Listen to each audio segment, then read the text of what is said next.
दास्तान जो है ये उर्दू अदब की कदीम रिवायती नसरी सिन्फ़ है। वही बात यहाँ मैंने लिखा है कीवर्ड के तौर पे कि उर्दू अदब की कदीम और रिवायती नसरी सिन्फ़ है।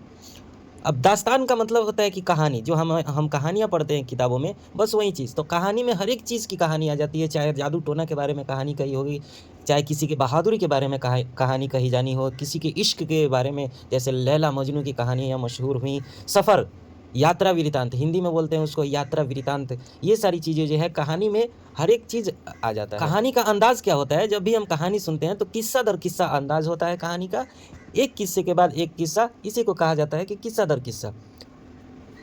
अब आप मुझे ये बताएं कि जब आप कहानियाँ पढ़ते हैं तो आपको एक्साइटमेंट होती है कि नहीं, हैरत होती है कि नहीं कहानियाँ सुनने के बाद, किस्सा दर किस्सा की इस कहानी के बाद इस किस्से के बाद आगे क्या हुआ, ये हैरत अंगेज। तो इसी बात पे कहा जा रहा है कि तो बुनियादी मकसद क्या है, तफरीह के साथ कारी को यानी कि पढ़ने वाले को हैरत में डाल देना। अब आगे जो है दास्तान की तारीख बताई गई है। दास्तान की तारीख ये है, उर्दू दास्तान निगारी जो है इस पर जो है फारसी और अरबी का बहुत ही गहरा असर रहा है, इसलिए मैंने इसको ऊपर लिखा है, इस पर दबाव बनाने यानी कि गहराई दिखाने के लिए कि उर्दू दास्तान निगारी जो है इस पर जो है फ़ारसी और अरबी का बहुत ही गहरा असर रहा है।